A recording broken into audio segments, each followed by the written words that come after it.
Nous bénissons l'Éternel qui nous donne une merveilleuse occasion aujourd'hui pour vous parler de sa part. Na tunabariki wa milele mwenye tupatia isa mzuri ya kusemezea ya kutokelea kwake. Et c'est sans plus tarder, nous allons ouvrir nos Bibles. Na bila kukawia tutafungula Biblia zetu. Mais nous allons dans les livres des psaumes.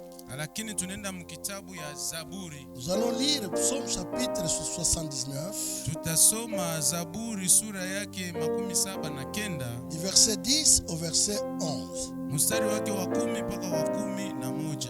Et nous lirons aussi le psaume 99. Na tutasoma tena Zaburi 79 du verset 21 au verset 25. Mstari wake wa 21 mpaka 25.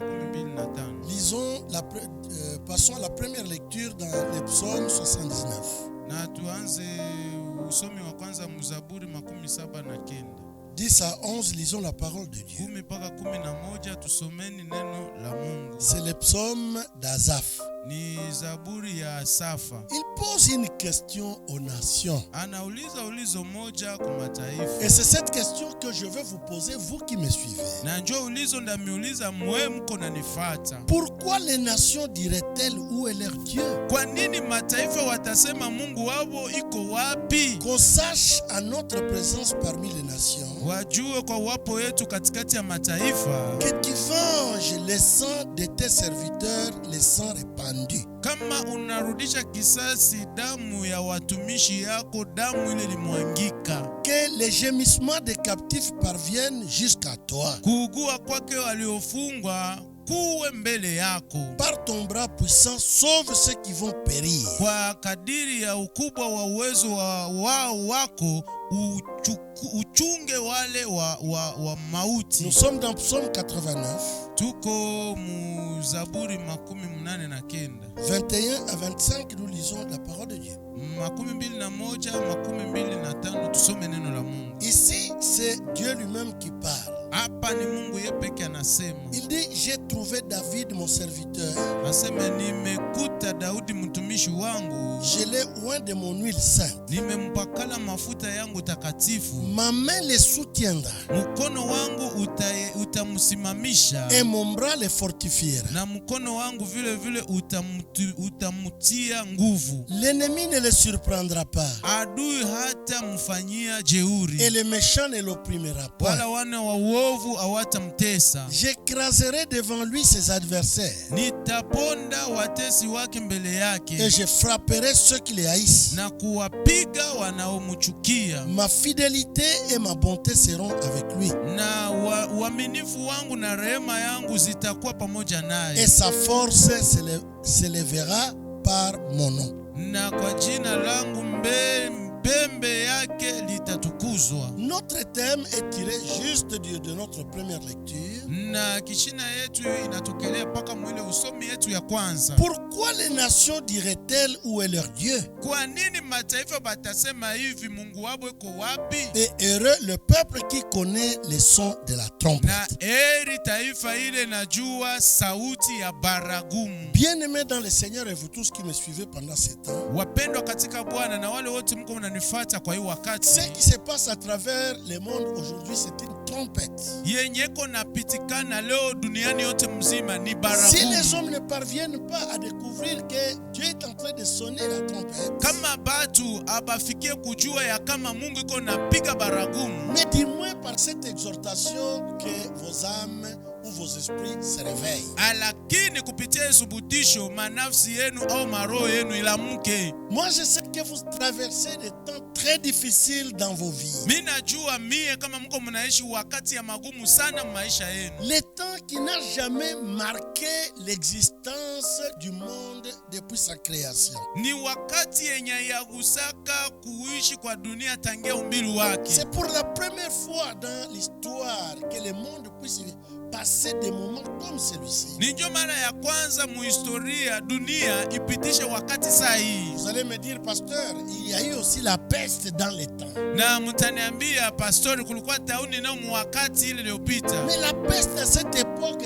frappait tout simplement une petite partie du pays. pays. Lakini tauni kwa ile wakati ilikuwa napiga kipande moja tu ya inchi. Mais ce n'est pas comme le fléau qui atteint le monde entier aujourd'hui. Na aina saa hii pigo yenye inafika dunia yote mzima leo. Alors nous devons savoir Sasa tunapasha kujua que n'attendez pas que vous voyez l'ange de l'Éternel monter du haut au sommet d'une colline pour sonner la trompette. na musichunge malaika wa Bwana apande yulu ya utosi ya mulima juu apige baragumu. Non, non. Hapana. Cette situation qui vous fait trembler, c'est la trompette. Hii hali yenye kuna mitetemesha ni baragumu. Quand la trompette sonne ou résonne pendant la nuit, wakati baragumu inaria au inatosha makelele mbuchiku, alors même ceux qui dormaient, ils se réveillent en se posant la question, mais vous avez aussi entendu le son de la trompette?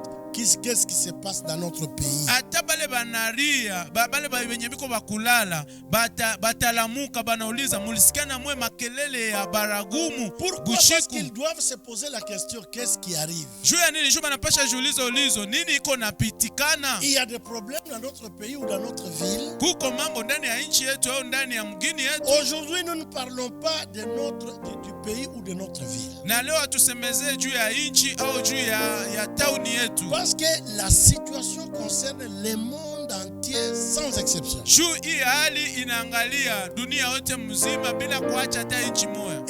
Et les puissants qui se croyaient puissants et les faibles qui se voyaient petits, tous sont concernés par ces fléaux. Na ba uwezo bale wako nasema ba uwezo na bazaifu bale badogo bote ipigo na baangalia. Et c'est le moment où les nations, c'est-à-dire ceux qui ne connaissent pas Dieu, na njo wakati mataifa ni kusema bale benye bamuye Mungu, ils se posent des questions, mais finalement ces gens que nous voyons toujours passer pour aller évoquer leur Dieu, mais leur Dieu maintenant est où? Na wanasema mwisho ya yote bale batu tunaonaka banapita juu ya kwenda ita Mungu wabo. Sasa Mungu wabo iko wapi? Oui, les gens se réveillent toujours lorsque la catastrophe, lorsque les désastres arrivent. C'est le moment maintenant de critiques face à ceux qui invoquent toujours le nom de l'Éternel. Sasa batu banashimamaka banalamuka wakati ubomoko au pigo nafika bananza mashi mango mbele ya bale biko banaita Bwana. Parce qu'ils disent, nous voulons voir maintenant l'action de leur Dieu qu'ils ont souvent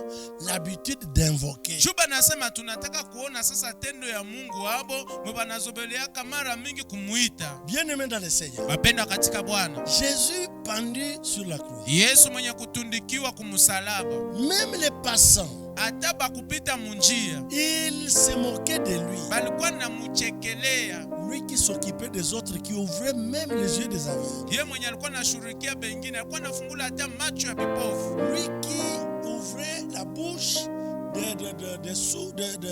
de ceux qui ne parlaient pas et il parlait. Na yeye alikuwa anafungula kinywa ya babubu bale walikuwa nasema banasema. Mais aujourd'hui lui-même n'a pas de solution pour lui-même. Lakini leo juu yake yeye hapate jibu. Vous, enfants de Dieu qui me suivez, Mwe batoto ya Mungu mko nanifuata, vous entendrez de telles critiques de la bouche de ceux qui ne connaissent pas votre Dieu. mutasikia mashi mango ya vile mukinywa ya bale benye bamujue Mungu. Voilà le moment où leur Dieu devrait se manifester. Tazama njoo wakati Mungu wao alipasha onekana. Mais aujourd'hui, nous ne voyons pas l'action de leur Dieu.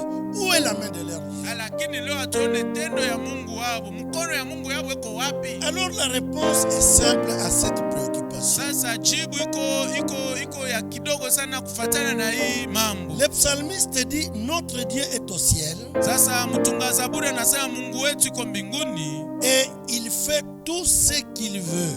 na anafanya byote anapenda. Je vais vous lire cela dans le psaume 115. Na misome hayo muzaburi 115. Et j'ai lu du verset 2 au verset 3. Na ndasoma musari wa pili na musari wa tatu. Pourquoi les nations diraient-elles, où donc est leur Dieu? Kwa nini mataifa wanasema Mungu wabo ni wapi? Notre Dieu est au ciel.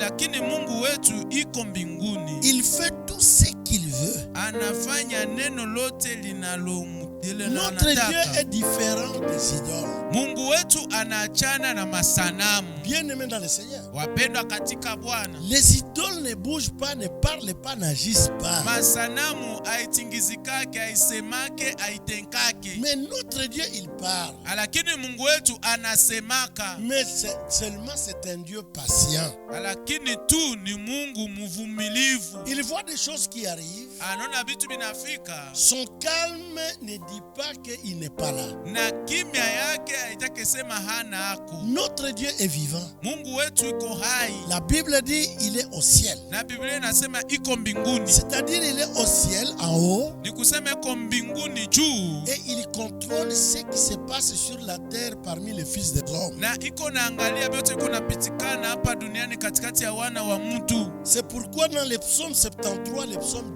d'Asaph, Ndio maana mzaburi 73, zaburi ya Asafa, il est écrit, inaandikiwa, quel autre au ciel puis-je avoir comme toi?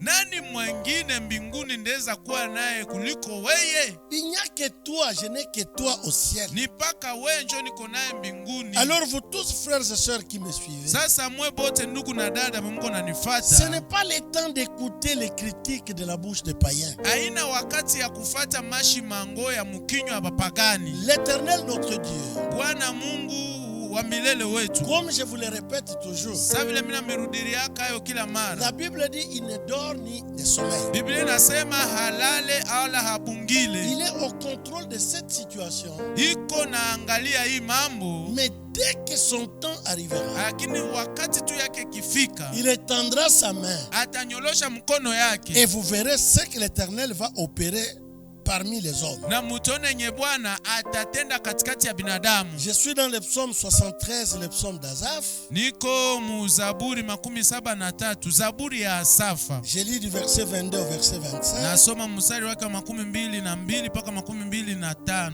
Il dit, j'étais stupide, c'est Asaph lui-même qui dit, Na anasema nilikuwa mpumbavu et sans intelligence. na sijua hata neno moja. J'étais à ton égard comme les bêtes. Nilikuwa kama nyama mbele yako. Cependant, je suis toujours avec toi. Hata hivi mimi ni pamoja na Tu wewe. m'as saisi la main droite Umenishika mkono wako wa et kuume. tu me conduiras par ton conseil. Na utaniongoza kwa shauri yako. Puis tu me recevras dans la gloire. Na nyuma utanikaribisha kwa utukufu. Alors, quel autre ai-je au ciel que toi? Sasa ni nani mbinguni ila wewe? Et sur la terre, je ne prends plaisir qu'en toi. Wala hakuna duniani anayemtaka kuliko wewe. Du verset 27 au verset 28. Mstari wa 27 mpaka 28. Car voici ceux qui s'éloignent de toi périssent. Maana tazama waliokutengwa mbali nawe watapotea. Tu anéantis tous ceux qui te sont infidèles. Umeharibu wote wanaokuacha. Pour moi, Kwangu mimi m'approcher de Dieu, c'est mon bien. kukaribia Mungu njo wema wangu. Je place mon refuge dans le Seigneur l'Éternel, Nimeweka kimbilio langu ndani ya Bwana Mungu, afin de raconter toutes tes œuvres. ili nihubiri matendo yako yote. Ici, Asaph, malgré les critiques des nations, Na hapa Asafa, ingawa mashimango ya mataifa, ils sont en train de dire maintenant, où est son Dieu? biko banasema sasa Mungu wake ko wapi? Asaph dit, non, mon Dieu, il est au ciel. Na Asafa anasema Mungu wangu iko mbinguni. Et au temps marqué par lui-même, Na wakati ile nyema acha chakula, il passera en action. atapita mtendo. Alors Asaph dit, Sasa Asafa anasema ceux qui s'éloignent de toi, ils périssent. bale banakuwa mbali na wewe banapotea. C'est pourquoi aujourd'hui, Ndio maana leo ceux qui tremblent beaucoup devant la mort, bale yuko natetemeka sana mbele ya kifo, à 100%, c'est presque les païens qui ne te connaissent pas. mia juu ya mia ni kabisa wapagani wala wakujue. Parce qu'ils ont peur de la mort. Juu banaogopa kifo. Nous ne tremblons pas. Shi hatutetemeke. Parce que depuis 2000 ans, Juu tangia miaka 2000 notre maître a vaincu la mort à la croix. Bwana wetu ashawina kifo kumsalaba. Et nous, Na shie nous sommes dans cette victoire. tuko ndani ya ile Nous ushindi. savons que la mort n'aura pas d'effet sur nous. Tunajua kama kifo haitakuwa na matokeo juu Nous yetu. savons très bien que la mort existe. Tunajua mzuri sana kama kifo inakuwa Mais kama. nous n'allons pas mourir mourir de n'importe quelle mort. lakini hatutakufa kwa kifo yote yote. Nous allons mourir de la mort bien dirigée par le Créateur lui-même. Tutakufa kwa kifo ile yenye muumbaji wetu yeye mwana anaongoza. Pas aujourd'hui ceux qui périssent en désordre comme des bêtes. Hapana leo bale ko wanakufa mvurugo sa vile banyama. C'est pourquoi il dit tu anéantis tous ceux qui te sont infidèles. Ndio maana anasema unaharibu wale wote wanaokuacha. Mais pour moi Asaph, lakini kwangu mie toi Asafu, aussi tu peux dire pour moi tel. na wewe utaweza sema kwangu mie fulani, Ce qui me fait du bien, yenye iko nafanya mema yangu c'est de m'approcher de Dieu kukuya karibu na Mungu et de placer mon refuge dans le Seigneur. na kuweka kimbilio yangu ndani ya Bwana. Pourquoi? Juu ya nini? Parce que je voudrais rendre témoignage Juu mimi nataka shuhudia, afin de raconter toutes tes œuvres. juu ya kutangaza mema yako yote. Bien-aimés frères et sœurs, vous qui me suivez, Wapendwa ndugu na dada wote mko je nanifuata, sais que l'Éternel vous prend dans sa main. mimi najua kama wa milele anamibeba mikono yake. Vous vivrez, vous serez là. Mutaishi, mutakuwa Et pale. vous savez pourquoi Dieu va vous garder? Munajua jani Mungu atamichunga? C'est pour que vous soyez ses témoins. Juu mukwe bashuhuda yake. Les gens périssent à travers le monde Batu entier. biko wanakufa dunia yote mzima. Les autres pleurent dans des places publiques. Bengine biko wanalia fasi ya batu yote. Mais toi et moi, nous sommes là tranquilles, bien posés, en repos. Lakini we na mie tuko hapa musalama benye kutulizana mapumziko. Pourquoi? Juu ya nini? Parce que l'Éternel nous protège. Juu wa milele anatulinda. Pour que nous puissions rendre le témoignage pendant que tout va se calmer. Juu tulete ushuhuda wakati byote Et bitamalizikana. moi, je sais que bientôt là, ça va se Na terminer. mimi najua masiku kidogo hapa Et bitamalizika. toi, tu rendras témoignage de ce que tu auras vu. Na wewe utaleta ushuhuda kufuatana na bile benye uliona. C'est pour dire à tous ceux qui me suivent Ni juu ya kuambia wale wote kona nifata, que dans les cieux et sur la terre, kama mbinguni duniani il n'y a aucun autre Dieu hakuna Mungu mwengine qui peut se comparer à notre Dieu. wataweza jifananisha na Mungu wetu. Les Philistins Wafilistini ont voulu comparer leur Dieu à notre Dieu. walitaka fananisha Mungu wabo na Mungu wetu, Mais ils furent tous confondus. lakini bote bakajikuta ndani ya mvurugo. Pourquoi? Juu ya nini? Parce qu'ils ont découvert Juu balivumbula que le Dieu d'Israël kama Mungu wa était Israeli le Dieu le plus fort, alikuwa Mungu wa nguvu sana que leur Dieu, le Dieu Dagon. kuliko Mungu wabo Dagoni. Ils ont vu ce que Dieu a fait sur leur Dieu. Baliona yenye Mungu alifanya juu ya miungu wao, Et ils ont tremblé devant le Dieu d'Israël. na bakatetemeka mbele ya Mungu wa Or, Israeli. quand nous parlons du Dieu d'Israël, Juu wakati tunasemezea Mungu wa Israeli, c'est ça notre Dieu. si njo Mungu wetu Le ule. Dieu d'Israël, c'est notre Dieu. Mungu wa Israeli njo Mungu wetu. Alors, les nations aujourd'hui Sasa mataifa leo qui ne veulent pas reconnaître la main de notre Dieu, benye abapendi kuitikia mkono ya Mungu wetu, ils verront ce que Dieu fera bataona kile Mungu atafanya et ils rendront gloire à notre Dieu. na batarudisha utukufu kwa Mungu wetu. Nous lisons dans 1 Samuel chapitre 5.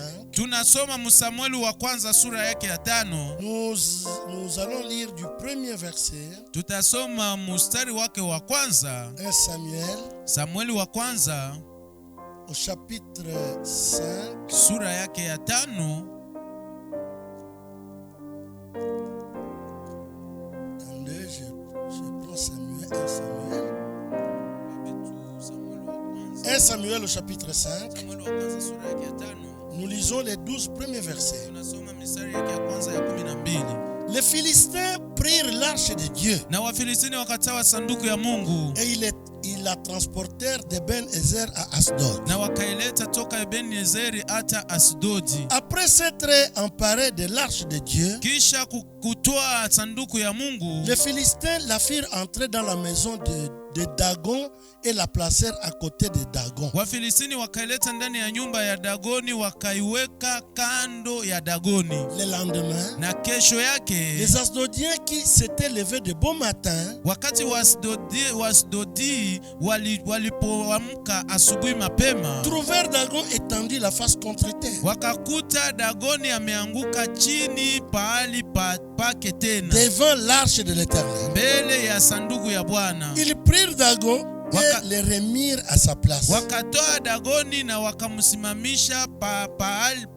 pake Le tena. lendemain encore, Kesho yake tena s'étant levé de bon matin, wakiamka asubuhi mapema, ils trouvèrent Dagon étendu la face contre terre, tazama wakamkuta Dagoni ameanguka kifudifudi mbele ya sanduku, devant l'arche de l'Éternel. mbele ya sanduku ya Bwana. La tête de Dagon et ses deux mains étaient abattues Kichwa kia sur Dagoni le seuil. na vitanga viwili vyote vyake, mikono yake vimekatika kwa kizingiti, Il ne lui restait que le tronc. na ikabaki Dagoni kiwiliwili tu. C'est pourquoi jusqu'à ce jour, Na ndio maana hata siku ya leo les prêtres de Dagon et tous ceux qui entrent dans la maison de Dagon à Asdod wakoani wa Dagoni na kila mwenye kuingia nyumbani mwa Dagoni kwa Asdodi ne marchent point sur le seuil. hawakanyagi kizingiti kyao. La main de l'Éternel s'appesantit sur les Asdodiens. Mkono wa Bwana ulikuwa mzito juu ya Wasdodi, Et il mit la désolation parmi eux. na akaweka uharibifu katikati yao. Et j'aimerais ici rapidement ouvrir une parenthèse pour vous dire, Na mimi Dieu napenda mettra la désolation au milieu de ceux qui ne veulent pas les connaître. na mimi napenda kufungula mbio kifungulo hapa juu ya kumionesha Mungu ataharibu wale wote hawapendi kumwamini. Et il les frappa d'hémorroïdes à Asdod et dans son territoire. Na akawapiga kwa majipu hata Asdodi ni mipaka yake. Voyant qu'il en était ainsi, Na wakiona kama imefika hivyo, les gens d'Asdod dirent, watu wa Asdodi wakasema, l'arche du Dieu d'Israël ne restera pas chez nous, sanduku ya Mungu wa Israeli haitakaa kwetu, car il appesantit sa main sur nous et sur Dagon notre Dieu. maana mkono wake ni mzito juu yetu na juu ya Dagoni Mungu wetu. Ils ont pleuré. Balilia. Pourquoi? Juu ya nini? Parce qu'ils voyaient comment Dieu opérait ses merveilles au milieu de leur nation et comment il a détruit même leur Dieu de statue. Juu baliona vile Mungu alitenda maajabu yabo katikati ya inchi yabo, na namna gani alivunja ile sandu ile nini Ils yabo, adoraient les idoles.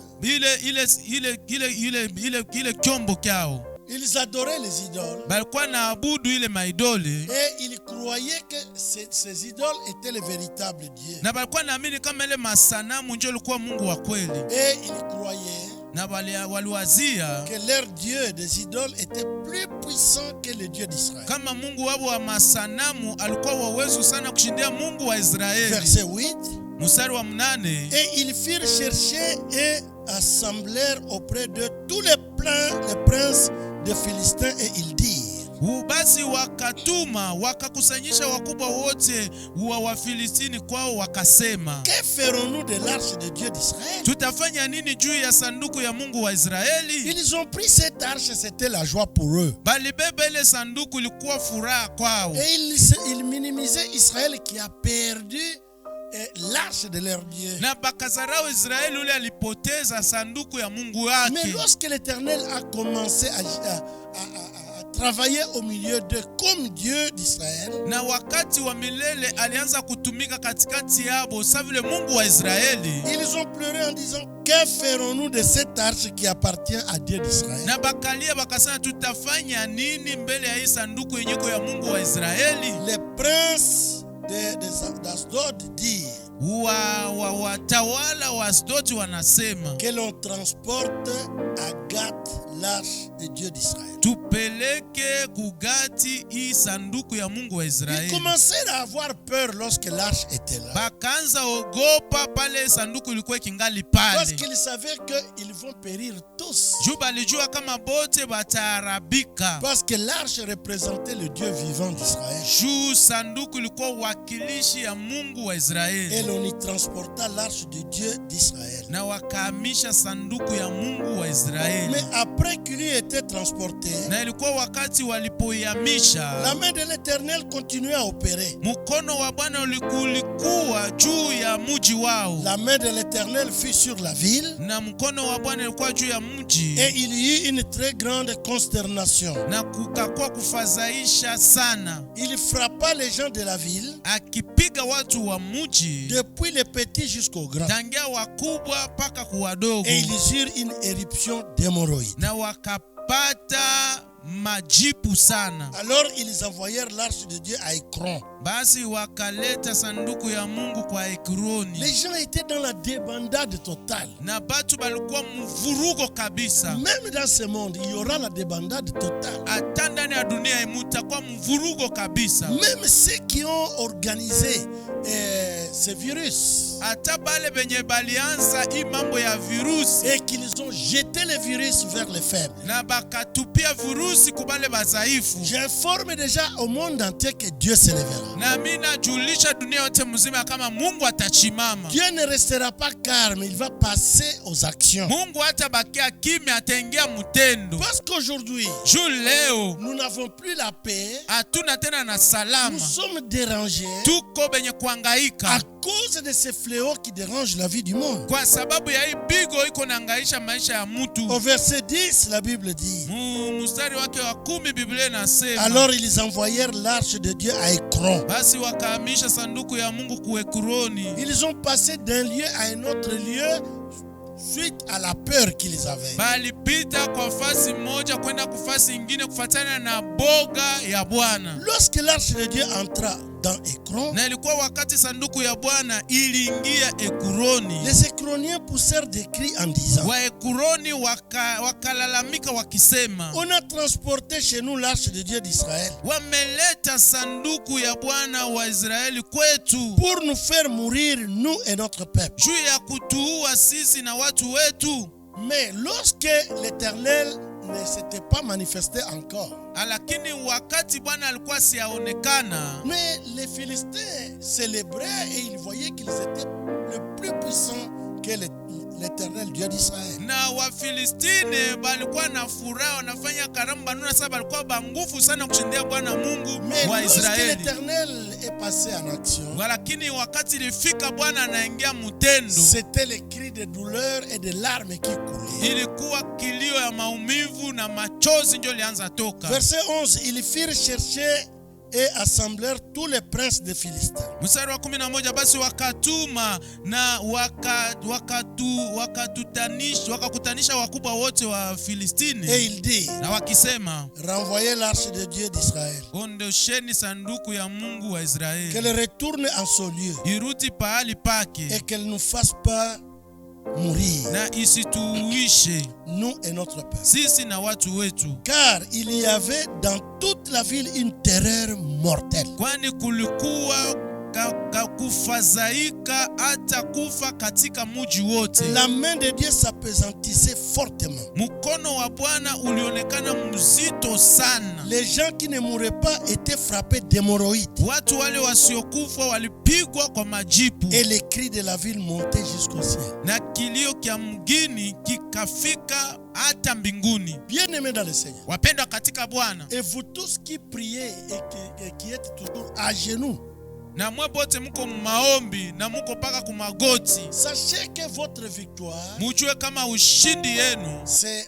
en étant toujours à genoux. ni kubakia tu paka kumagoti. Pourquoi? Parce que l'Éternel écoute les prières de ses saints serviteurs. Juu ya nini? Juu Bwana anasikia kama maombi ya batumishi yake batakatifu, Et il ne peut pas rester calme pendant que ses serviteurs crient devant son trône. na aezi bakia kimya wakati batumishi yake wiko wanalalamika mbele ya kiti yake ufalme. Le monde peut se réjouir. Dunia itaweza kuwa na furaha. Voilà maintenant, eux aussi sont dans la même détresse. Tazama sasa nabo banajikuta magumu moya moya. L'Éternel n'est pas content de nous voir dans la détresse. Bwana hana na furaha hata moja kutuona ndani ya magumu. Il ne nous a pas sauvés et il ne nous a pas appelés pour vivre encore la détresse. Hakutuokoa na kutunua juu ya kutuona tena ndani ya Nous étions dans magumu. détresse lorsque nous étions dans les péchés. Tulikuwa ndani ya magumu wakati tulikuwa ndani ya dhambi. Aujourd'hui, il nous sauve que nous vivions encore dans la détresse. Non. Leo anatuokoa kisha tuishi tena ndani ya magumu? Hapana. Il nous sauve pour que nous vivions dans la joie. Anatuokoa juu tuishi sasa ndani ya furaha. Pour que la paix vienne régner dans nos cœurs. Juu salama ikitawala ndani ya mioyo zetu. Et que dans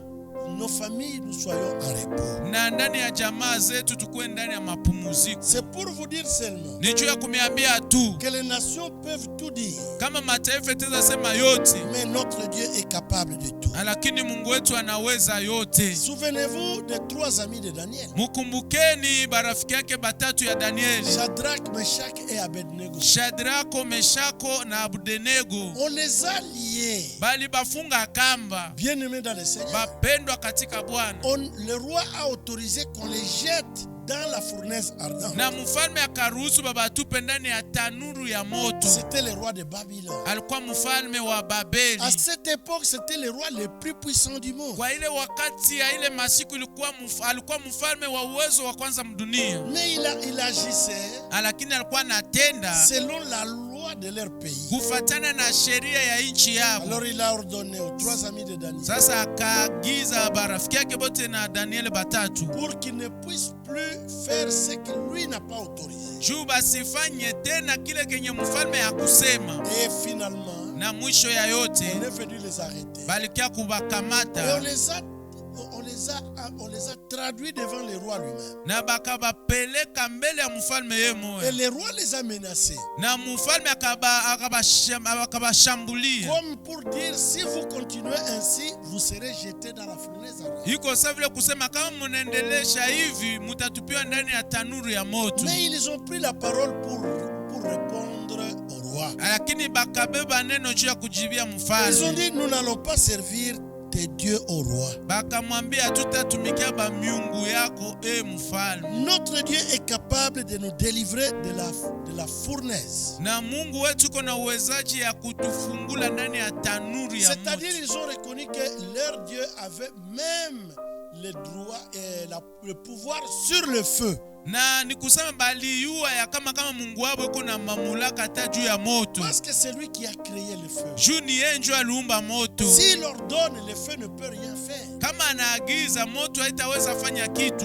Daniel fut jeté dans la fosse au lion. Daniel alitupiwa ndani ya shimo ya simba. Parce que le roi interdisait que personne pendant 30 jours ne puisse pas invoquer le nom d'un autre Dieu, sauf le nom du roi lui-même. Juu mfalme alikataza mu masiku 13 hata mtu mwingine asiite jina ya Mungu mwingine kama aina ya mfalme. Mais Daniel est allé dans la chambre haute. Lakini Daniel alienda mchumba ya juu. Là où il avait l'habitude de prier 3 fois par jour. Pale kwenye alizobelea kuomba siku 3 saa 3 musiku. Grave encore, il a ouvert toutes les fenêtres. Na ya hatari tena sana akafungula madirisha. Et tous ceux qui passaient écoutaient sa voix. Na bote walikuwa napitia pale walikuwa nasikia sauti yake. Comme le monde nous tend toujours des pièges. Sasa vile dunia inatuwekeaka kila mara mitego. Voilà ceux qui en voulaient à la vie de Daniel. Sasa tazama bale walitaka maisha ya Danieli. Ils sont allés vite l'accuser auprès du roi. Sasa bakaenda bakachachisha mbio kwenda kumchongea mbele ya mfalme. Parce qu'il n'aimait pas Daniel. Juu bakuwa nampenda Danieli. Même toi mon frère, le monde ne peut jamais t'aimer. Hata wewe ndugu yangu, dunia hata siku moja itakupendaka. Mais une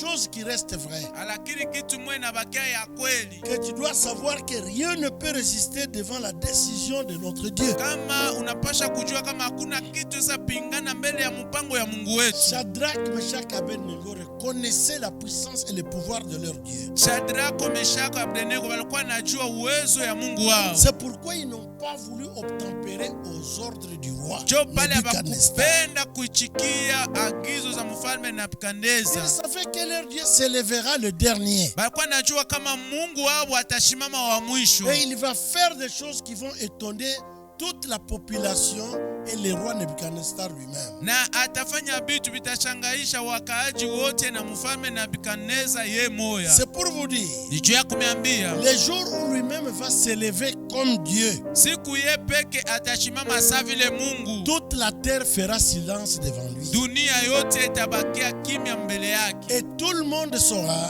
Na kila mtu atajua que le Dieu d'Israël c'est le plus grand Dieu kama Mungu wa Israeli njo Mungu mkubwa sana est le plus puissant de tous les dieux qui existent sur la terre. na wa uwezo sana kupitia ba miungu yote biko hapa duniani. C'est pourquoi dans Psaume 88, Njo maana muzaburi 88, lisons Psaume 88, tusome Zaburi 88, lisons la parole de Dieu. tusomeni neno la Mungu. Psaume 88 Zaburi 88 et le verset 17. na mstari wake wa 17. La Bible dit ceci. Biblia inasema hivi: Tes fureurs passent sur moi, hasira yako kali imepita juu yangu, tes terreurs m'anéantissent. maogopesho yako yamenikatilia mbali. Alors Habakkuk dit, Sasa Habakuki anasema, nous lisons Habakkuk, tusome Habakuki, nous sommes dans les prophètes, mais nous allons lire les prophètes Habakkuk. tuko mubanabii. Sasa tasoma nabii Habakuki. La Bible dit ceci, Biblia inasema hivi, prophète Habakkuk, nabii Habakuki au chapitre 2, verset 20, musura yake ya pili mstari 12, nous lisons la parole de Dieu. tunasoma neno la Mungu. Ici Habakkuk dit, Hapa Habakuki anasema, l'Éternel est dans son saint temple, wa milele kondani ya hekalu yake takatifu, que toute la terre fasse silence devant lui. na dunia yote inyamaze mbele yake. Attends mon frère et ma soeur, vous qui me suivez. Sikiliza ndugu yangu na dada yangu, mambo yote mko nanifuata. Attendez seulement que chacun soit tranquille et vous attendez là où vous êtes. Muchunge tu na kila mtu abakie kimya pale kwenye iko, Et vous verrez lorsque Dieu va se lever. na mtona wakati Mungu atashimama, Dieu entrera dans ce monde. Mungu ataingia ndani ya dunia hii. Mais la Bible dit quand lui entre que toute la terre fasse silence. Na Biblia inasema wakati yeye anaingia dunia yote inyamaze. Moi je vous demande de vous taire. Mimi namionesha munyamanze, Mais restez toujours à genoux. lakini mbakilie tu kumagoti. Invoquez le nom de votre Dieu. Muiteni jina la Mungu wenu, Appelez-les qu'ils viennent faire sa justice. mumuite akifanya haki Et yake, vous verrez que la terre fermera la bouche. na mtaona kama dunia itanyamanza. Il a calmé la mer, il a calmé les vagues qui entraient dans la barque. Alinyamazisha bahari, alinyamazisha upepo ile lingia ndani ya La Bible merikebu. déclare, il a ordonné.